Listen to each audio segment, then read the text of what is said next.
What's up guys, Houndish here, and today we have the weekly reset for the 29th of August in Destiny 2. So this week we get the first patch for Season 22 with update 7202, we'll cover that, and then as always we'll jump in and check out the main rewards and vendor inventories for the week. That includes the Eververse refresh, which will hopefully have some new Bright Dust items for Season of the Witch, plus then we'll cover vendors such as Banshee and ADA-1, as well as key rewards and unlocks for the week, returning Crota's End, and plenty more in the video. So I hope this one is useful guys, and if you dig it, get subscribed for more D2 content, and now let's get into it.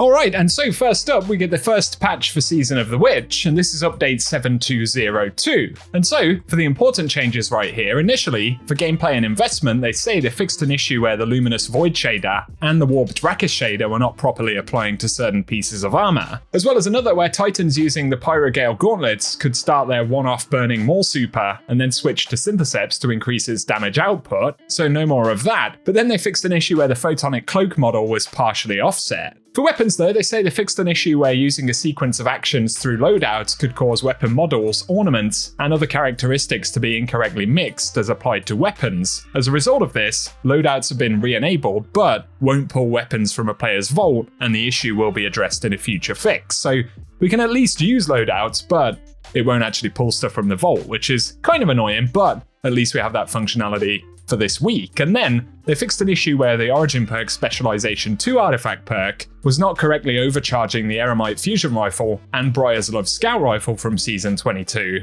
And finally here, for combatants, they fixed an issue where Unstoppable Taken phalanxes couldn't be damaged on their crit spot.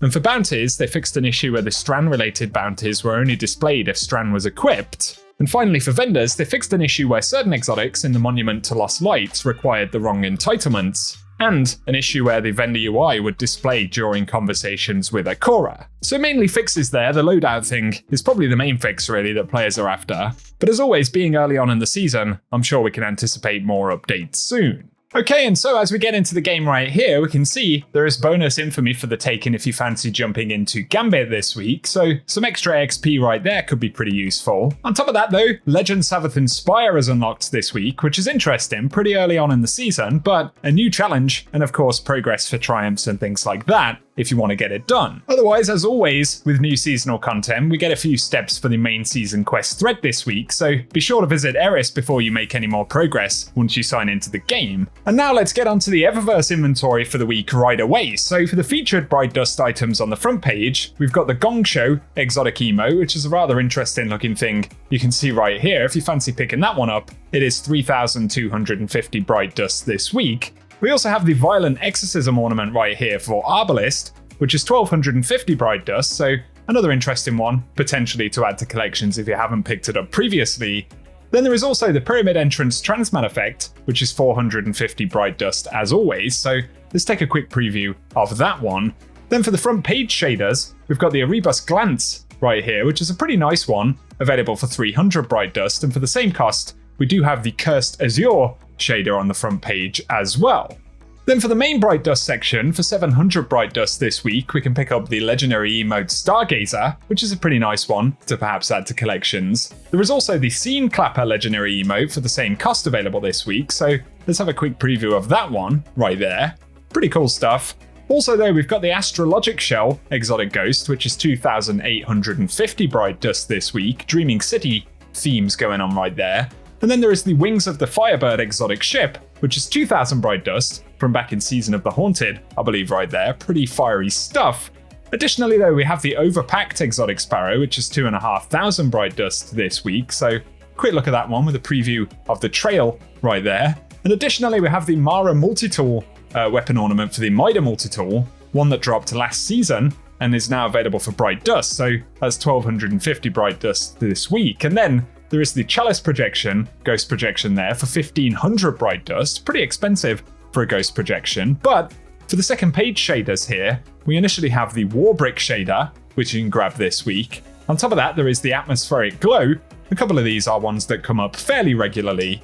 And then there is the Oiled Gunmetal as well. Once again, all of these 300 Bright Dust. And additionally, there is Butterbark available on the second page right there. But finally, for the Transmat effects, we have the Capsule Gang Entrance Transmat effect. All of these are 450 Bright Dust. So we'll have a quick preview of all three of them. On top of that, cannon fodder available right there for this week. And finally, there is the Vex Incursion entrance, which is a pretty cool Vexy themed thing. So let us know down below if you're going to pick anything up from the Eververse store this week. And now heading over to Banshee in the tower for the currently featured weapons in his inventory right here. Initially, we've got the Arsenic Bite combat bow, which is snapshot sights and explosive head. Could be a bit of fun right there. Then there is the Shattered Cypher with auto-loading holster and snapshot.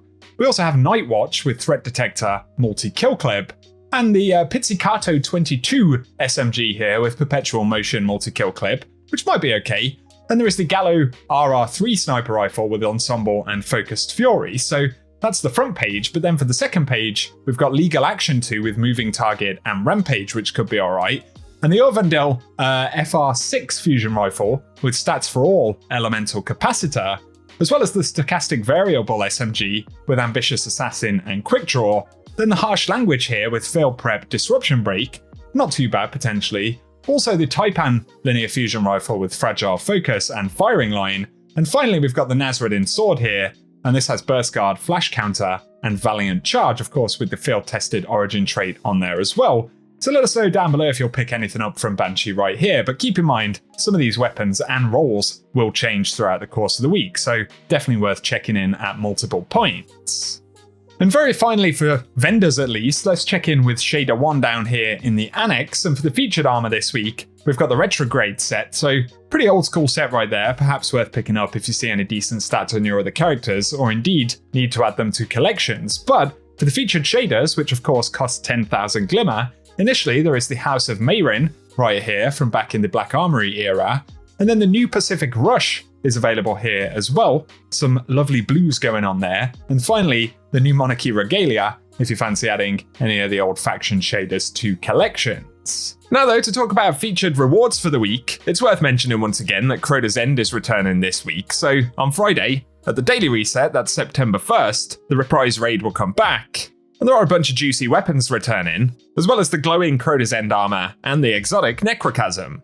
So let us know down below if you're going to be diving into the returning raid, and if you want to check out all of the rewards that we'll be able to unlock. I have a video which breaks down the weapons, perks, new mods, things related to the exotic and more, so I'll link that in the description box below. But if you happen to be jumping back into the Root of Nightmares this week, the Cosmic Equilibrium Challenge will be available. And the fixed weapon drop associated with that is the Briar's Contempt linear fusion rifle. So that's one that's still well worth hunting down if you haven't picked it up yet. But finally, for the featured Lost Sectors this week, today we can get exotic Gauntlet drops. We can't see all of the featured Lost Sectors for the remainder of the week, but 30th of August will drop exotic chest pieces, 31st of August will be helmets, then on the 1st of September we'll get exotic boot drops, which is followed by gauntlets once again on the 2nd of September, chest pieces for the 3rd of September, and finally helmets once again on the 4th of September.